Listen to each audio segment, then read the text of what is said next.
Assalamualaikum warahmatullahi wabarakatuh. Bismillahirrahmanirrahim. Alhamdulillahirabbil alamin. Wassalatu wassalamu ala asyrafil mursalin wa ala alihi washabbihi ajmain wa man tabi'ahum bi ihsan ila yaumiddin wa sallim tasliman katsiran bi rahmatika arhamar rahimin ya arhamar rahimin ya arhamar rahimin arhamna bi rahmatikal wasi'ah وعافنا واعف عنا وعلى طاعتك وشكرك عنا اللهم زدنا ولا تنقصنا وأكرمنا ولا تهنا وأعطنا ولا تحرمنا وآثرنا ولا تؤثر علينا وأضنا وارضعنا يا كريم والحمد لله بالعالمين. الحمد لله بالعالمين. Alhamdulillah summa alhamdulillah. Kita bersyukur kepada Allah kita boleh jumpa lagi di pertemuan mingguan ya, Jumat malam Sabtu di Masjid Kampung Pulai yang kita cintai. InsyaAllah bahan renungan maghrib akan dikaitkan dengan ibadah korban ataupun pengorbanan ya, sebagaimana yang disorot dalam khutbah Jumat hari ini. Khutbah bertajuk mengagungkan ibadat kurban. Kita semua tahu bahwa kisah kurban ini berawal daripada kisah Nabi Ibrahim alaihissalam. Sejarah tentang kurban itu ada dalam surah As-Saffat. Ada dalam surah As-Saffat. Tapi sejarah Nabi Ibrahim secara umumnya disebut dalam beberapa surah dalam Quran, termasuk surah Al-Anbiya. Ada juga surah khas surah Ibrahim dalam Quran. Tapi dalam surah Ibrahim tidak ada cerita tentang kurban. Yang mau disorot di sini kisah Nabi Ibrahim dibuang ke dalam api. Selalu kita dengar melalui khutbah Jumat, kadang ada melalui forum, melalui ceramah-ceramah, Nabi Ibrahim sebelum dibuang ke dalam api, setelah unggun api dibuat dengan hebatnya sehingga pihak yang berkuasa waktu itu akhirnya ketakutan melihat unggun api tadi. Tapi bapak Nabi Ibrahim sendiri setuju ya, bapak Nabi Ibrahim sendiri setuju anaknya ditunuh, dibakar. Itu hebatnya perjuangan Nabi Ibrahim ya. Tapi Ibrahim karena kuatnya keyakinannya, Nabi Ibrahim alaihissalam karena kuat keyakinannya kepada Allah, tidak ada gentar ya, tidak ada gentar sedikit pun, tidak ada gentar sedikit pun. Ada ayat yang menyejukkan fikiran kita, terdapat dalam Quran banyak ayatnya nih. Kita lihat satu ayat saja dulu, surah Fussilat. Surah Fussilat ini umum ya, bukan hanya kepada nabi-nabi, kepada pengikutnya juga, bahwa orang yang beriman kepada Allah, yang istiqamah hidupnya, tidak perlu risau. Boleh dilihat bagi yang buka Quran halaman 480 ayat 30, 31, 32. Orang yang beriman kepada Allah, yang istiqamah dalam agamanya, tidak perlu risau. Kalau dia risau, berarti macam tidak betul lah keyakinannya itu, tidak betul lah pegangannya ya. Tengok di sini surah Fussilat ayat 30. A'udzubillahi minasyaitonir rajim. Innal ladzina qalu rabbuna Allah thumma istaqamu tatanazzalu alaihimul malaikatu alla takhafu wa la tahzanu wa abshiru bil jannati allati kuntum tu'adun nahnu awliya'ukum fil hayatid dunya wa fil akhirah wa lakum fiha ma tashtahi anfusukum wa lakum fiha ma tad'un nuzulan min ghafurir rahim.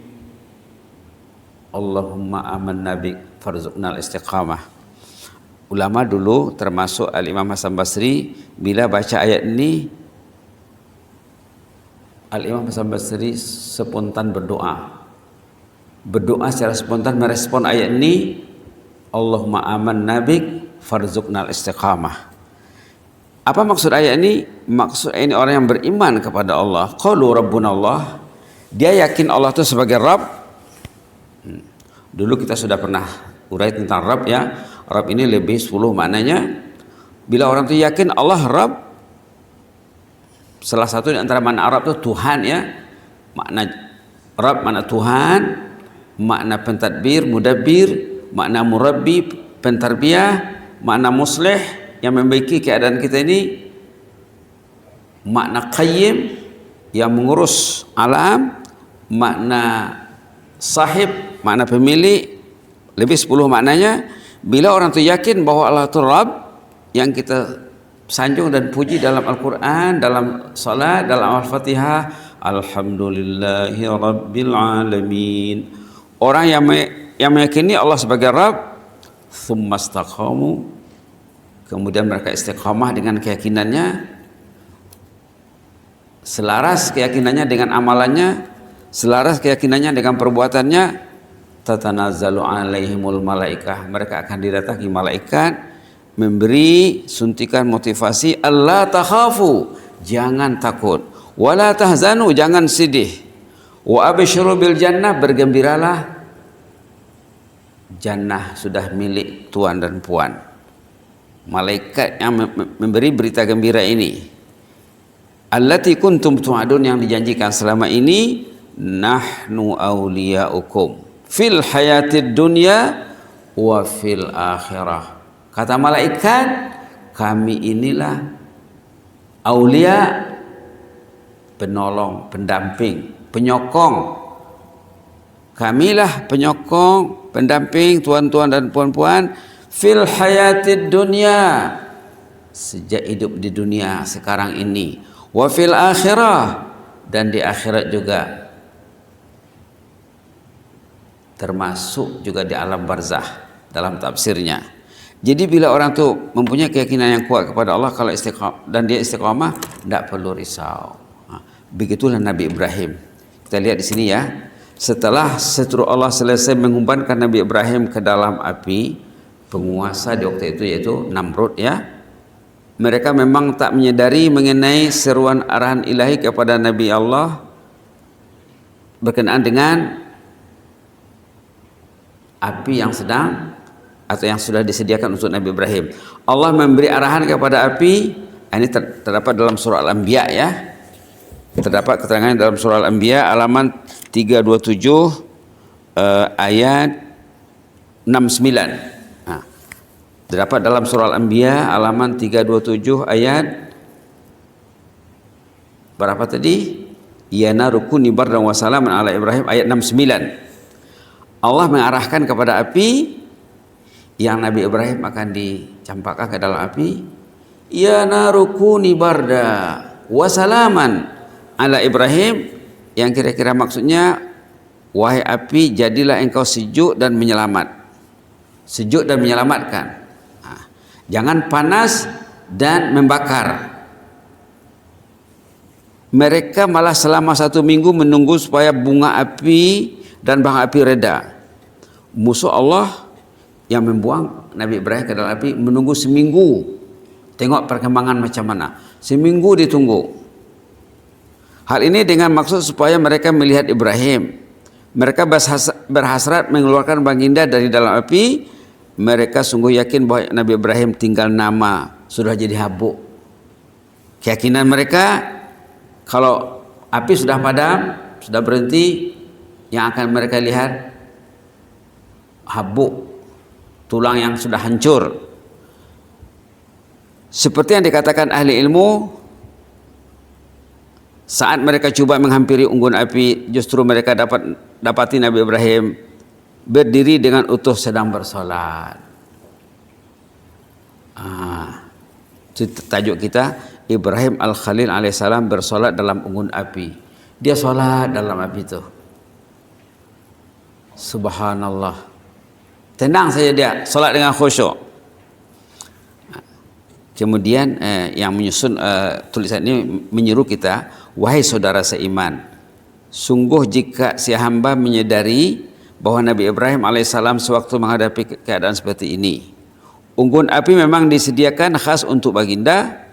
Baginda dikelilingi api dari segenap penjuru, namun baginda tak terintang sedikit jua pun dari menegakkan ibadat salat.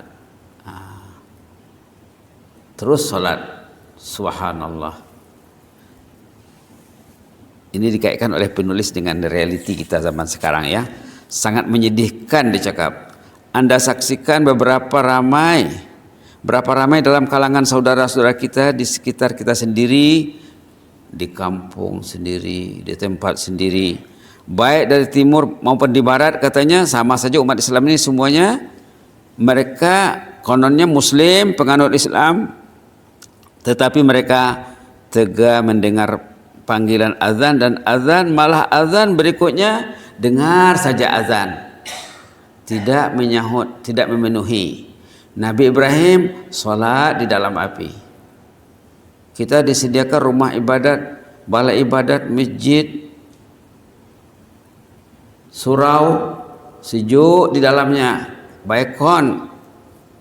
Tapi tidak selesa duduk dalam tempat yang ada aircon. Itu maksudnya ini. Ini dia melihat realiti umat zaman sekarang, bah. Boleh jadi berlalu satu solat berjamaah dan solat berjamaah berikutnya lagi, malah Jumat demi Jumat, dari hari ke hari, dari waktu ke waktu, dari Jumat ke Jumat, dari minggu ke minggu, namun tak terlintas dalam hati mereka agar turut mendirikan solat di rumah Allah. Tidak terlintas di hatinya ingin memenuhi panggilan Allah yang melagau kita ke rumahnya dengan pembesar suara. Subhanallah. Wal iyazu billah, artinya na'udzubillah, na'udzubillah. Ini adalah sejenis sekatan dan hijab yang dahsyat. Sebenarnya dicakap orang yang jauh hatinya dari masjid itu satu hijab, dinding, sekatan yang dahsyat. Mungkin juga tergolong bencana besar, musibah yang melanda umat. Masjid dekat di mata, jauh di hati. Musibah katanya. Dia ambil pelajaran daripada kisah Nabi Ibrahim yang salat dalam unggun api. Yakinilah, dicakap, pada hakikatnya yang mendirikan solat berjamaah di rumah Allah dengan keindahan rasa takut dan dengan kemanisan khusyuk, tiada lain hanya kekasih pilihan Allah Al-Maula subhanahu wa ta'ala. Orang yang datang ke masjid itu kekasih Allah. Itu maksudnya ini. Orang yang datang ke masjid itu pilihan Allah. Orang yang menegakkan salat di rumah Allah saat azan sudah berkumandang, itulah kekasih Allah. Kita mencontohi serba sedikit amalan Nabi Ibrahim yang dalam api pun bersolat. Subhanallah, subhanallah. Jangan korbannya saja ditiru ya. Jangan ibadat korbannya saja ditiru, ibadatnya juga kena ditiru. Jangan hanya pengorbanannya saja ditiru, ibadatnya macam mana, keyakinannya macam mana. Subhanallah. Ulama menceritakan dalam kisah lain ya, katanya sebelum Nabi Ibrahim itu dibuang ke dalam api, detik-detik terakhir dia mau dibuang ke dalam api, datang Jibril berunding dengan Nabi Ibrahim. Jibril menanya Ibrahim, katanya, apa yang perlu saya bantu? Any help, katanya. Apa yang perlu saya bantu? What can I do for you? Kata Jibril. Kata Nabi Ibrahim, tak usahlah, pertolonganmu saya tidak perlu. Kamu masih makhluk, saya juga makhluk.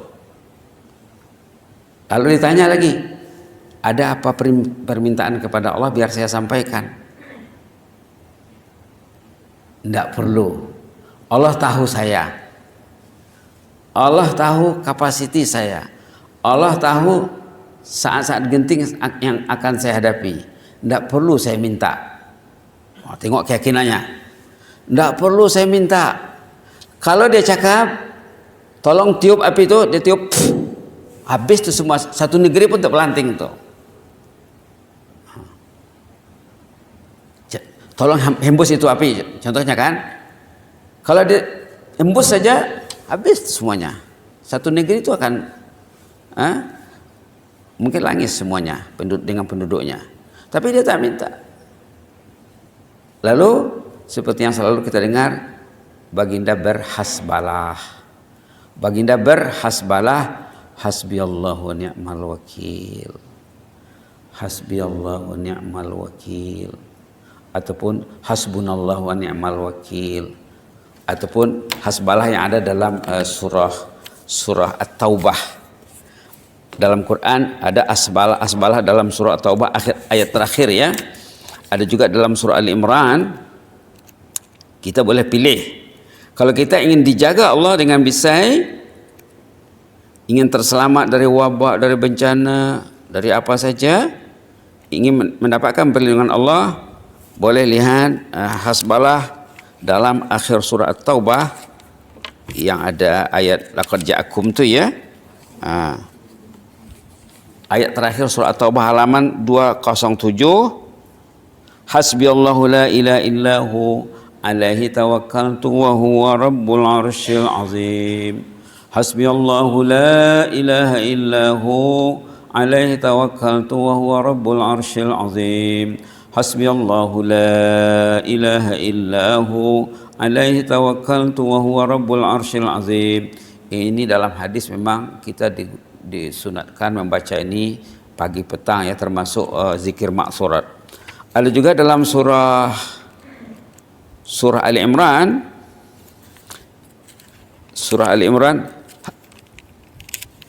Bismillahirrahmanirrahim, halaman 72. Hasbunallah wa ni'mal wakil. Hasbunallah wa ni'mal wakil. Ini hasbalah yang dibaca oleh Rasulullah dengan sahabat. Ini amalan Rasulullah dengan sahabat-sahabat baginda waktu terancam diserang ataupun dikepung ataupun akan dikepung dan diserang oleh musuh-musuh Islam di zaman awal. Ini yang mereka baca. Rizalnya macam mana? Rizalnya ada di belakang. Rizal Asbalah ayat 173. Rizalnya ada dalam ayat 174. Fanqalabu bi ni'matin minallah wa fadlin lam yamsashum su' wattaba'u ridwanallahi wallahu dzu fadlin azim. Akhirnya mereka yang rajin berhasbalah, Nabi dengan para sahabat, fanqalabu bi ni'matin minallah, mereka terselamat daripada bahaya musuh, mereka mendapat nikmat daripada Allah, mendapat kurnia. Lam yamsashum su', sedikit pun mereka tidak kena tindakan kekerasan, kejahatan dari pihak musuh ya. Begitulah.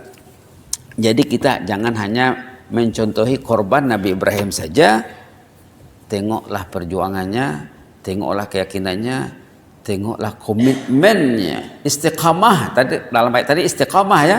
Tengoklah istiqamah Nabi Ibrahim, bersolat di dalam api, bersolat di dalam api, bersolat di dalam api. Subhanallah. Kita lihat lagi di sini ya, kata penulis, yakinilah pada hakikatnya yang mendirikan solat berjemaah di rumah-rumah Allah dengan keindahan rasa takut dan dengan kemanisan khusyuk, mereka adalah kekasih pilihan Allah Al-Maula subhanahu wa ta'ala. Mereka yang tersekat dari berbuat demikian, yang rumah Allah jauh di hatinya, ini adalah satu tanda bahwa hingga saat ini dirinya belum tergolong kekasih Allah. Kekasih Allah mesti sering datang ke rumah Allah. Kekasih Allah mesti senang duduk di rumah Allah. Kekasih Allah mesti dipanggil Allah datang ke rumahnya. Demi Allah, kebanyakan ahli keluarga kita sendiri, para belia, beliawanis, rata-rata dirintangi berbagai perkara atau faktor kelalaian. Itulah yang dipegang orang. ayah pegang, emaknya pegang, satu rumah pegang. Disebabkan benda itulah tak ke masjid. Disebabkan benda itulah Quran tak pegang. Disebabkan benda itulah tak tahajud. Yang dalam kurungan namanya munsiat, faktor yang melupakan orang tu. Mulhiat, faktor yang melalaikannya. Muzayyinat, faktor yang menghias, yang tak baik jadi baik, yang baik jadi tak baik. 3 benda yang dipegang tu boleh dibagi nama dengan 3 nama. Munsiat, mulhiat, muzayyinat. Ada ayatnya. Tengok dalam surah Al-Mujadalah. Tengok ayat tentang munsiat. Istahwaza alaihimus syaitan fa ansahum zikrallah. Halaman 544 ayat 19. Istahwaza alaihimus syaitan. Mereka itu dikontrol oleh syaitan. Ini kisah cerita orang yang dikawal oleh syaitan, macam mana jadinya kehidupannya.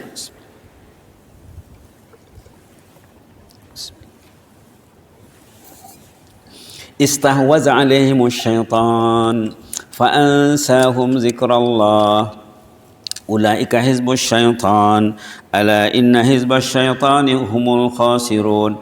Ayat ini sering juga disorot dalam khutbah Jumat ya. Bila bicara tentang syaitan, tentang kelalaian, selalunya ayat ini memang diangkat, dikemukakan. Istahwaza alaihimus syaitan, orang itu dikawal oleh syaitan, dijaga oleh syaitan. Fa ansahum zikrullah, lupa Quran, lupa salat, lupa ke masjid, lupa tahajud.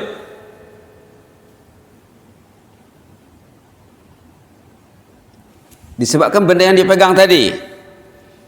Ulaika hizbus syaitan, mereka lah geng syaitan. Itulah geng syaitan, komplotan syaitan, kumpulan syaitan. Akhirnya macam mana? Ala inna hizbas syaitani humul khasirun. Hidupnya rugi, ayah rugi, ibu rugi, anak-anak rugi, satu rumah rugi. Tak berbunyi Quran di rumahnya, tak ada yang bangun tahajud, tak ada wakil satu rumah ke masjid. Kalau ada satu rumah satu orang wakil ke masjid, mungkin sembahyang subuh di masjid pula ini mau 5-6 saf tu. Satu saja satu rumah jadi wakil. Tak ada. La ilaha illallah. Pelajarilah kisah Nabi Ibrahim ya. Pelajarilah kisah Nabi Ibrahim. Jangan pengorbanan menyembelih anak saja yang ditiru. Lihat ibadatnya macam mana, cintanya macam mana, keyakinannya macam mana, ketergantungan hatinya kepada Allah macam mana. Munsiat, mulhiat. Mulhiat, tengok ayat halaman 555. Mudah-mudahan tak lupa halaman tu. Senang ya. 555. Subhanallah. Tengok ayat 9. Ini mulhiat namanya. A'udzubillahi minasyaitonirrajim. Surahnya surah Munafiqun. Nama surahnya surah Munafiqun. Nama surahnya surah Munafiqun. Ya ayyuhallazina amanu la tulhikum amwalukum. Tulhikum tu mulhiat. Bagi orang mengaji Arab, alha, yulhi, tulhi, mulhi, mulhiat. Mereka tahu tuh menghubungkan mulhiat dengan tulhikum. Ya ayyuhallazina amanu la tulhikum amwalukum wala auladukum an dzikrillah. Wahai mereka yang beriman, kamu jangan dilalaikan oleh harta benda, oleh media genggaman, oleh rumah dan kereta, duit dan pekerjaan. Jangan mau lalai. Wala auladukum, anak-anak juga jangan merintangi kamu, cucu juga. Al-zikrillah, jangan terintang daripada zikrullah. Jangan disebabkan apa yang dipegang, masjid jauh di hati, azan tak dipenuhi. Kalau kamu macam itu, macam mana? Wa may yaf'al dzalik, siapa yang demikian kelakuannya, keolahannya, faulaika humul khasirun, rugi. Sama dengan ayat tadi, khasirun. Ini pun khasirun. Subhanallah. Muzayyinat lagi ya. Muzayyinat ada dalam surah Fatir. Surah Fatir ini sebelum surah Yasin. Surah Fatir sebelum surah Yasin. Halaman berapa? Boleh dilihat halaman 435. Ayat berapa? Ayat 8. Afaman zuyyina lahu su'u amali fara'ahu hasana. Muzayyinat ini penghias. Penghias yang baik jadi tak baik, yang baik jadi, yang tak baik jadi baik, yang baik jadi tak baik, yang tak baik jadi baik. Terbalik. Duduk di rumah waktu azan baik, tidur waktu tahajud baik. Tengok ayatnya di sini. Afaman zuyyina lahu su'u amalih. Ada orang yang ditazyin, dihiaskan baginya su'u amalih, perbuatan yang jelek, fara'ahu hasana, dilihatnya bisai. Fa innallaha yudhillu man yasha wa yahdi man yasha. Allah akan menyesatkan orang yang terpilih sesat, orang yang akan memberi, Allah akan memberi hidayah, orang akan terpilih dapat hidayah. Fala tazhab nafsuka alaihim hasarat, fala tazhab nafsuka alaihim hasarat. Kamu tak usah sedih sangat memikirkan mereka itu, buat saja kerja kamu yang bisa, biarkanlah mereka itu. Innallaha alimun bima yasnaun. Allah tahu apa yang mereka buat. La haula quwwata illa billah. Baik ya. Faktor-faktor ini pada dasar dan pada asalnya termasuk kategori mubahat. Memegang benda gegaman itu pada dasarnya mubah.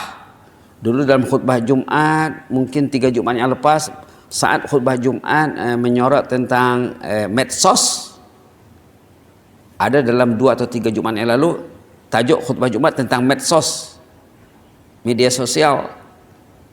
Katanya pada dasarnya harus mubah hukumnya. Namun mereka sudah kelihatan ketagih melihat hal yang demikian baik dan tiada masalah. Oh, ini tidak ada masalah, dianggapnya baik. Tapi kalau melalaikan, pada dasarnya tak dilarang. Tapi kalau sempat tak baca Quran itu wajib. Megang ini mubah, bukan wajib, mubah saja.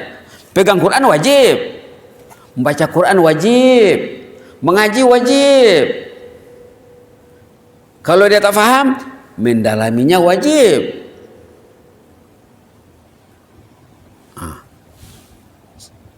Namun mereka sudah ketagih. Akhirnya mereka lebih mencintai faktor-faktor perintang dari bersolat dan bersolat di hadapan Allah, di rumah Allah. Wal iyazu billah, na'udzubillah, summa na'udzubillah. Subhanallah, subhanallah. Jika kita coba menghayati kisah kekasih Allah Nabi Ibrahim, umat kafir tersebut berduyun-duyun ingin mengerumuni Nabi Ibrahim, ingin berkerumun bah.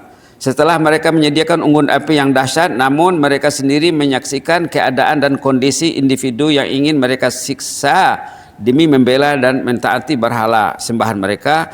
Ternyata Khalilullah Ibrahim alaihissalam yang terbakar hanya tali yang mengikat jasadnya. Sebelum dibuang ke dalam api diikat. Yang terputus, yang rosak, yang terbakar tali ikatan saja. Baginda secara utuh berdiri menegakkan salat, kemudian baginda keluar berjalan dengan normal. Kekasih Allah ini tanpa terkena jilatan api. Ada yang mengatakan bahwa ayahanda Nabi Ibrahim sendiri mengatakan, ni'mar rabbu rabbuk, yang bisailah Tuhanmu ini Ibrahim, katanya. Bila dia tengok anaknya keluar dari api, tidak ada apa-apa, hebatlah, bisailah, penyayanglah Tuhanmu ini Ibrahim. Tapi dia tak percaya juga. Ni'mar rabbu rabbuk, bahasa Arabnya, sebaik-baik Tuhan adalah Tuhanmu wahai Ibrahim.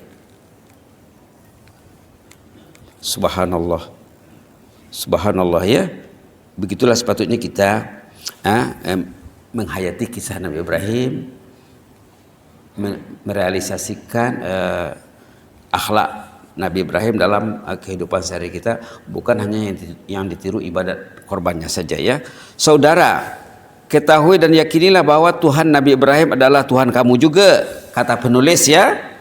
Maka saat Anda berdiri bersolat, khasnya saat menyendiri, kalau kamu bangun tahajud, itu maksudnya ini, kalau kamu bangun tahajud katanya adalah lebih baik, cobalah nikmati keagungan dan kebesaran Allah. Bila kita sembahyang di rumah seorang diri, mungkin istri masih tidur, bayangkanlah keagungan Allah. Coba juga amati betapa pentingnya peri kefakiran dan ketergantungan Anda kepada Allah.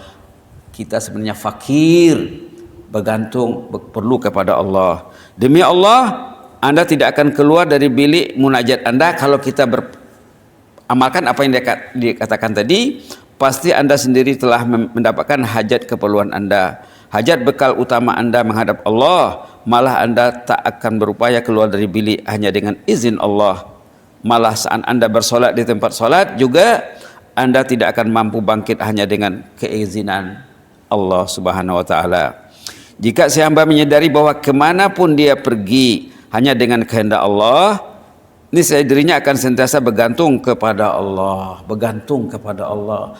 Allah melagak, Allahu Akbar, cepat-cepat dia datang, dia bergantung kepada Allah. Ada Allah di hatinya 24 jam. 24 jam Allah bertempat di hatinya. Dan juga jika dia memiliki akal yang matang, mengetahui natijah dan risiko sesuatu perbuatan, maka dirinya mesti memerlukan persiapan bekalan khas untuk menghadap Allah. Dia akan menyingsingkan lengan bajunya, kata orang Melayu, singsingkanlah lengan bajumu, artinya siap siagalah untuk menghadap Allah. Jadi sangat perlu sekali kita menghayati kisah Nabi Ibrahim di sini yang bertajuk Ibrahim Al-Khalil bersolat dalam unggun api dengan selesa seminggu, katanya kisah itu seminggu di dalam api itu.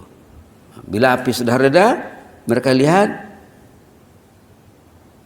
yang semua menjangkakan tinggal abu, tinggal apa ya, tinggal arang ke apakah, arang pun tidak ada lagi kalau ada seminggu ya. Nah, bila dilihat, sholat dia dengan selesa di situ, keluar dia dengan tenang, sehingga bapaknya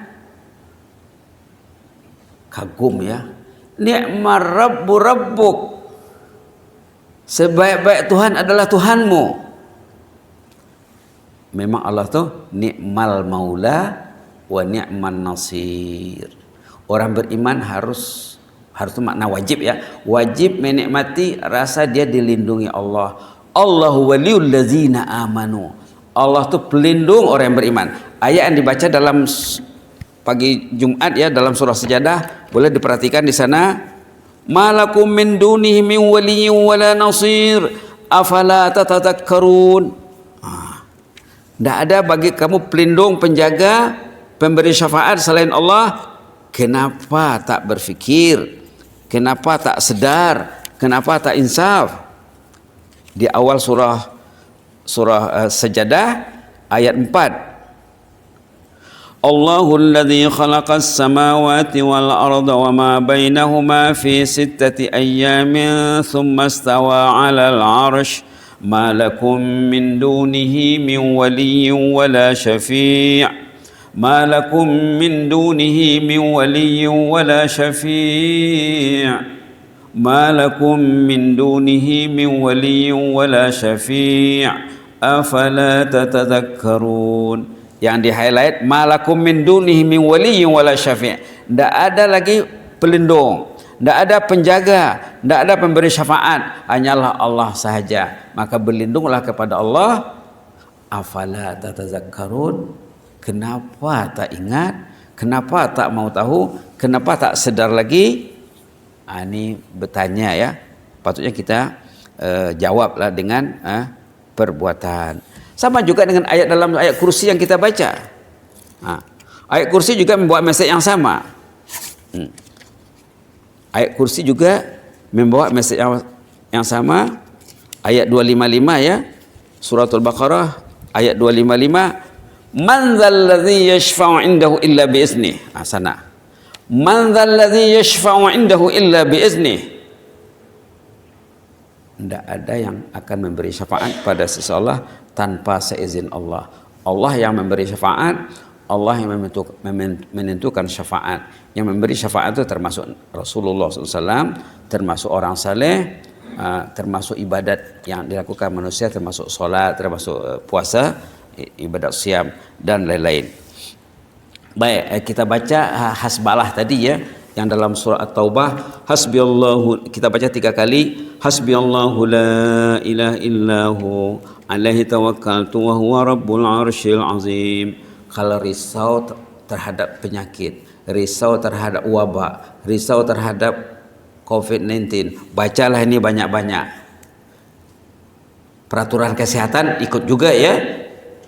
Ini juga baca. Hasbiyallahu la ilaha illahu alaihi tawakkaltu wa huwa rabbul arsyil azim. Sebagaimana Nabi Ibrahim selamat bila dituduh, insyaallah yakinlah, tanamkan keyakinan dalam diri, saya juga akan diselamatkan Allah kalau saya bergantung kepada Allah.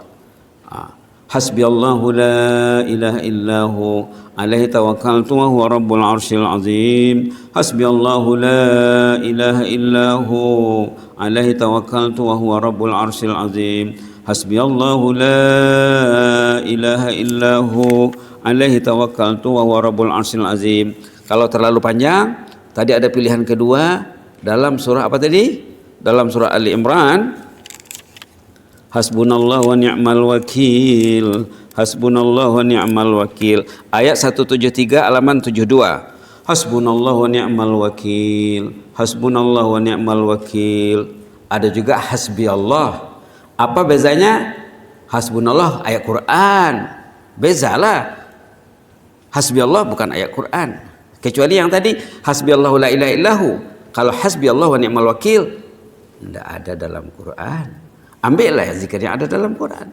Hasbunallahu wa ni'mal wakil ataupun hasbiyallahu allazi la ilaha illahu. Hasbiyallahu la ilaha illahu ya. Hasbiyallahu la ilaha illahu alaihi tawakkaltu wa rabbul arsyil azim. Jadi ambil yang ada nasnya dalam Quran, yang ada teks dalam Quran supaya nilai zikir itu bernilai seperti kita membaca Al-Quran. Ayat 10 kali ya. Hasbunallahu wa ni'mal wakil. Hasbunallahu wa ni'mal wakil. Hasbunallahu wa ni'mal wakil. Hasbunallahu wa ni'mal wakil. Hasbunallahu wa ni'mal wakil. Hasbunallahu wa ni'mal wakil. Hasbunallahu wa ni'mal wakil. Hasbunallahu wa ni'mal wakil. Hasbunallahu wa ni'mal wakil. Boleh disambung dengan ni'mal maula wa ni'mal nasir ya. Karena ada ayat dalam surah Al-Hajj. Ada ayat boleh disambungkan dengan ayat dalam surah Al-Hajj, ni'mal maula wa ni'man nasir. Boleh disambungkan dengan ayat terakhir dalam suratul Hajj ya. Halaman 341. Hasbunallahu wa ni'mal wakil, fa ni'mal maula wa ni'man nasir. Hasbunallahu wa ni'mal wakil, fa ni'mal maula wa ni'man nasir. Hasbunallahu wa ni'mal wakil, fa ni'mal maula wa ni'man nasir. Begitulah, mudah-mudahan bermanfaat ya bagi diri saya dan bagi sahabat-sahabat saya yang dikasihi Allah semuanya. Amin ya rabbal alamin. Allahumma zidna wa la tanqusna wa akrimna wa la tuhinna wa a'tina wa la tahrimna wa asirna wa la tu'sir alaina wa adina warda'na ya karim. Na'udzu biridaka min sakhatik وبمعافاتك من عقوبتك ونعوذ بك منك لا نحصي ثناء عليك أنت كما أثنيت على نفسك اللهم احفظ سلطاننا وإيانا والمسلمين اللهم احفظ سلطاننا وإيانا والمسلمين اللهم احفظ سلطاننا وإيانا والمسلمين احفظنا من كل سوء ومن كل مكروه فالله خير حافظا وأرحم الراحمين اكتب لنا كل الخير بيدك الخير إنك على كل شيء قدير إنك نعم المولى ونعم النصير غفرانك ربنا وإليك المصير وصلى الله على محمد وعلى آله وصحبه وبارك وسلم والحمد لله رب العالمين آمين آمين تقبل الله منا منكم